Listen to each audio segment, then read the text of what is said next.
Okay, so in today's video we are going to start our chapter from new physics book. पहले हमने जैसे कि electrostatics start किया हुआ था, लेकिन वो हमारी ओल्ड बुक से था, ओल्ड 12th की बुक से था, राइट। लेकिन अभी जो हमारी न्यू बुक आई है उसमें कंटेंट सारे आ गए हैं, इस वजह से we are going to start thermodynamics. अभी हमें पता है थर्मोडायनेमिक्स में सारा हीट का ही काम होता है, क्योंकि as the name suggest itself thermo मतलब थर्मल और थर्मल हीट से ही आया, राइट। और डायनामिक्स मतलब फ़्लो ऑफ इट। तो पहले हमें हीट को समझना पड़ेगा। अभी थर्मोडायनामिक्स हम पहले ही केमिस्ट्री में कर चुके थे, right. When we were in first year हमने पूरा थर्मोडायनामिक्स किया था, 0th law, first law, second law और थर्ड लॉ ऑफ थर्मोडायनामिक्स। इसलिए आज के वीडियो में हम पूरा पहले तो इंट्रोडक्शन लेंगे टू द हीट हमारे पास क्या है, हम वील को ना लुक इनटू इट कि हीट हमारे पास है क्या पहले। So what's heat. पहले तो हमें हीट समझना पड़ेगा कि हीट है क्या। अभी हम बचपन से पढ़ते हुए आ रहे हैं हीट क्या है। वी हैव ऑलवेज लिसन कि heat is a form of energy. Heat क्या है? It is a form of energy, ठीक है। हम बचपन से जब हम छोटे से थे we have listen that heat is what, it is nothing but it is a flow of, it is a form of energy, right? it is the I'm sorry it is the form of energy। ये हमने तो बचपन से सुना है कि heat is nothing but it is a form of energy, this is just a form of energy. उसके बाद हमने हीट का ये भी पढ़ा कि वो ट्रांजिट होती है, मतलब वो मूव करती है from one place to another. If I suppose कि this is body A I have, this is body A I have and this is body B, ठीक है। अगर मैं बोलती हूँ कि internal energy of A, internal energy, अभी internal energy body की क्या होती है? Internal energy is the sum of all the energies which are present in the body. फिर वो बोले पोटेंशियल एनर्जी हो, काइनेटिक एनर्जी कौन सी भी हो, ट्रांसलेशनल हो, रोटेशनल हो या कोई भी हो, ठीक है। उन सब का सम करेंगे तो हमें मिलेगी इंटरनल एनर्जी। तो ए बॉडी किसी मॉलिक्यूल से तो बनी हुई होगी।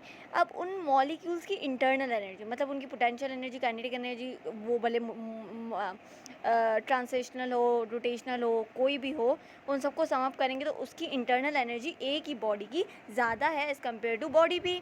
तो हमें पता है जिसकी इंटरनल एनर्जी ज़्यादा होगी वो फ्लो करेगी उस बॉडी से दूसरी बॉडी तक जहाँ उसकी इंटरनल एनर्जी कम होगी। तो बी की इंटरनल एनर्जी कम है और ए की इंटरनल एनर्जी ज़्यादा है, तो जिसकी इंटरनल एनर्जी ज़्यादा होगी वो बॉडी हॉट होगी और जिसकी इंटरनल एनर्जी कम होगी वो बॉडी कोल्ड होगी। And we know that heat always flow from cold hot body to a cold body. तो ए यहाँ पे हॉट है और बी कोल्ड है, इस वजह से heat flows from A body to a cold body, ठीक है। हमें पता चल गया कि अभी तक कि heat is a form of energy, it transits from one place to another. कौन सी वन प्लेस? जहाँ इंटरनल एनर्जी ज़्यादा होगी, बॉडी हॉट होगी, वहाँ से फ्लो करेगी टू द जहाँ इंटरनल एनर्जी कम होगी और हमारे पास कोल्ड बॉडी होगी। अब हमारे पास जो 12th में पढ़ने की बात है ना कि it is just not a form of energy, लेकिन ये एक मैकेनिज़्म है, this is just a mode. अभी कैसे? यहाँ पे हमारे पास ए से बी पे जो भी फ्लो कर रहा है ना, जिसको फ्लो करवा रहा है, अभी देखो एनर्जी हमें पता है एनर्जी ट्रांसमिट हो रही है, ए से बी में एनर्जी जा रही है, ठीक है। अब एनर्जी को लेके जाने वाला कोई तो बीच में मैकेनिज्म होगा, this mechanism is what we call heat only. Heat is nothing, heat is चलो ठीक है हमने पढ़ा heat is a form of energy, but अभी के लिए आप लोग नहीं बोलोगे heat is a form of energy.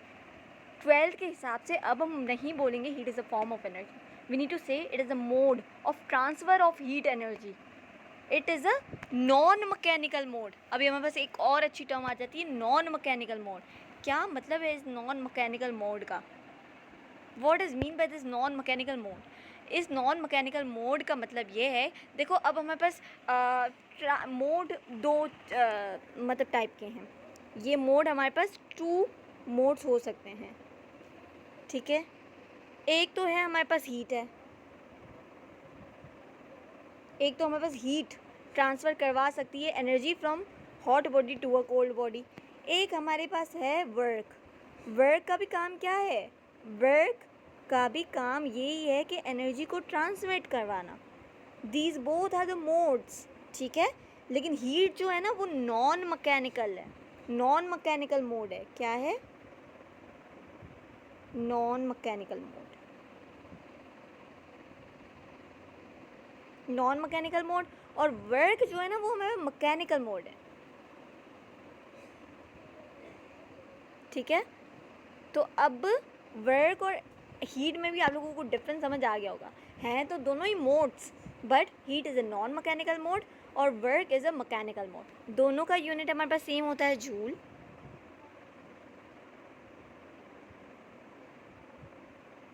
ठीक है, अब आप लोग समझ सकते हो कि हीट और वर्क में क्या डिफरेंस है, और heat is not just a form of energy, it is the mode of transfer of energy, ठीक है, non mechanical mode of transfer of energy. Now I hope this must be very much clear to you. अभी हमारे पास units क्या होते हैं heat के, ठीक है, हीट के हमारे पास यूनिट्स क्या हो सकते हैं। एक तो हमारे पास जो SI यूनिट होता है हीट का, वो होता है हमारे पास joule, right, this is the SI unit. दूसरे यूनिट्स हमारे पास होती हैं, कैलोरी होता है, ठीक है, कैलोरी होता है, हमारे पास अर्ग होता है, BTU होता है, ठीक है। अब इनमें कन्वर्जन्स हम पढ़ लेते हैं। जो हमारी 1 कैलोरी होती है ना, वो हमारे पास 4.2 जूल के इक्वल होती है। दिस विल गोना कम, आप लोगों को कैलोरी में एनर्जी दे देंगे, आप लोगों को बोलेंगे कि जूल में बताओ, तो you need to know, right, 1 calorie is equal to 4.2 joule. और 1 कैलोरी में कितने अर्ग्स होते हैं, हमें पता है 1 जूल इज़ इक्वल टू 1 × 10⁻7 अर्ग। तो 1 × 10⁻7 अर्ग को जब हम इससे मल्टीप्लाई करवाएंगे तो हमारे पास आ जाएगा कि 1 कैलोरी में अर्ग कितने हैं, तो 4.2 × 10⁻7 अर्ग हो जाएंगे, ठीक है। फिर 1 BTU में कितने जूल्स होते हैं, 1055 जूल्स। ये तो हमारे पास बेसिक कन्वर्जन थी जो हम इंटर में भी बहुत बार फर्स्ट ईयर में भी बहुत बार पढ़ चुके हैं। This very simple, right, no need to explain this now. ये मैं आप लोगों को पहले ही बता चुकी हूँ कि internal energy of the body is greater than internal energy of body B. इस वजह से ही तो बॉडी ए से बॉडी बी तक हीट फ्लो कर रही थी, क्योंकि हमारे पास इंटरनल एनर्जी जो थी ए की, that was greater than internal energy of body B, ठीक है। तो अब I hope you guys understand. और इंटरनल एनर्जी क्या है, it is the sum of potential energy, kinetic energy translational भी हो सकती है, रोटेशनल भी हो सकती है, एंड वाइब्रेशनल भी हो सकती है। यहाँ पे मैंने ये एक्सप्रेशन भी लिखा हुआ है कि लोग कंफ्यूज ना होए कि internal energy is actually sum of potential energy, kinetic translational energy plus kinetic rotational energy plus kinetic vibrational energy, ठीक है। तो ये हमारे पास सम अप होती है, जिसमें हमारे पास जो डोमिनेंट होती है ना, वो हमारे पास होती है kinetic translational energy. This is dominant, ठीक है, दिस इज़ डोमिनेंट। कौन सी, kinetic rotational energy, kinetic translation energy is the dominant. अभी ये क्यों डोमिनेंट होती है, हम ये भी पढ़ सकते हैं, क्योंकि हमारे पास जो अगर हम पूछें कि हमारे पास ये जो hot body to cold body, ये जो हमारे पास ट्रांसफ़र ऑफ मतलब होता है एनर्जी, वो क्यों होती है, ठीक है, वो इंटरनल एनर्जी की वजह से होती है, ठीक है। अगर हम बोलें, इसका हम डायरेक्टली रिलेशन निकाल सकते हैं टेम्परेचर से, कि अगर हमारे पास हीट मतलब एनर्जी ट्रांसफ़र होगी from A body to body B, ठीक है, हॉट और कोल्ड का कॉन्सेप्ट आ जाता है, मतलब टेम्परेचर का कॉन्सेप्ट आ जाता है हमारे पास। And temperature is what, temperature is just a measurement of degree of hotness और कोल्डनेस। कितनी बॉडी हॉट है, कितनी बॉडी कोल्ड है, ये हमें कौन बताएगा, ये हमें टेम्परेचर बताएगा, ठीक है। I have written this here, these are my personal made notes, तो बहुत अच्छे हैं। If you want I can add the link to these notes in the description as well. You just can open the drive link and you can download it. उसके बाद हमारे पास, ठीक है, हमारे पास ये तो आ गया। अब ये डिपेंड किस पे करता है, temperature depends on what, temperature depends on the internal energy, ठीक है, internal energy of the molecules. इसको हम average translational kinetic energy of the molecules भी बोलते हैं। क्यों बोलते हैं, क्योंकि मैंने तो पहले ही बता दिया कि इंटरनल एनर्जी से sum of potential energy, kinetic translational energy, kinetic rotational, kinetic vibrational energy, लेकिन उनमें से जो डोमिनेंट होती है वो काइनेटिक ट्रांसलेशनल एनर्जी होती है।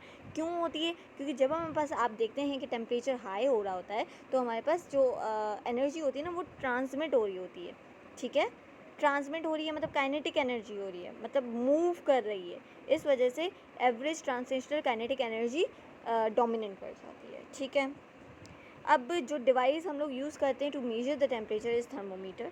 ये तो वी हैव स्टार्टेड राइट। तो बेसिक बातें हैं, इस वजह से हीट का थोड़ा टॉपिक आज हमने ऐसे ही उठा लिया, क्योंकि थर्मोडायनेमिक्स में सारे हीट का ही काम है। अब हमारे पास ये बहुत इंटरेस्टिंग क्वेश्चन है, और यहाँ से हमारे पास और क्वेश्चन निकलेगा। अगर मेरे पास बॉडी सपोज करते हैं ए बॉडी है, ठीक है, एक बॉडी है मेरे पास बी।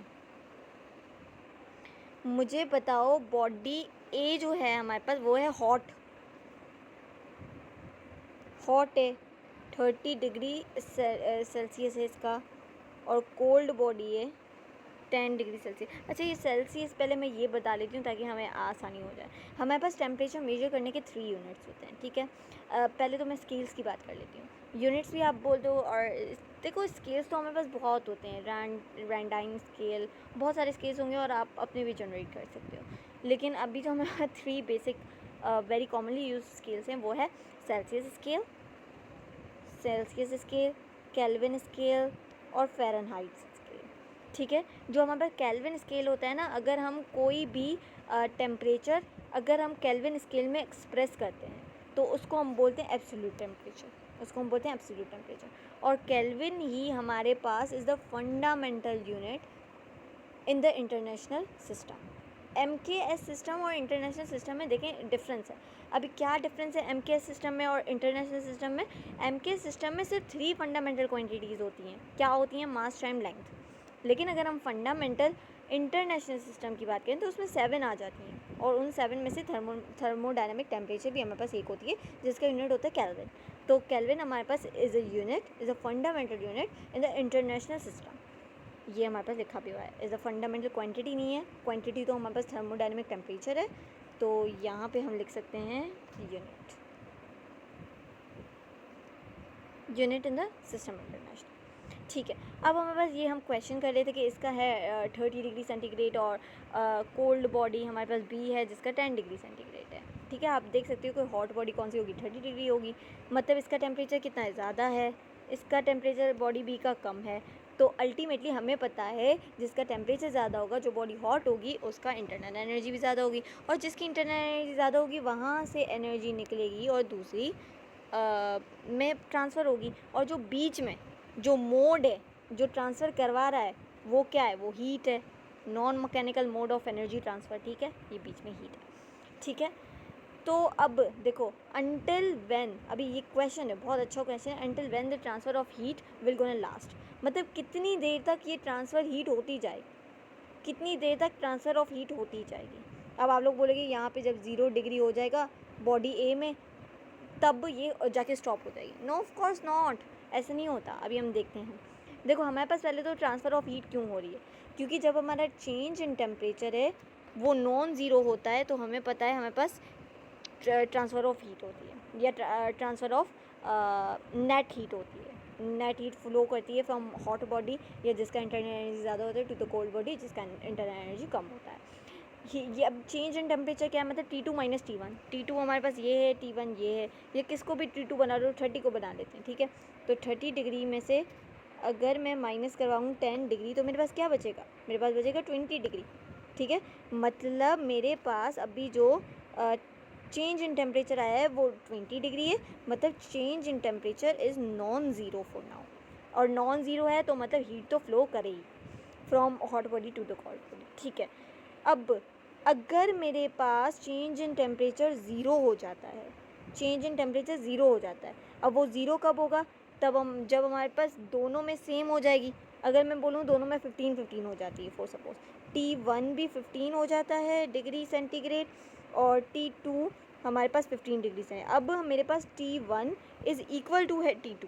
ठीक है, तो चेंज इन टेम्परेचर क्या आया, T2 माइनस T1 करके देंगे, 15 माइनस 15 इज़ ज़ीरो, तो change in temperature is zero.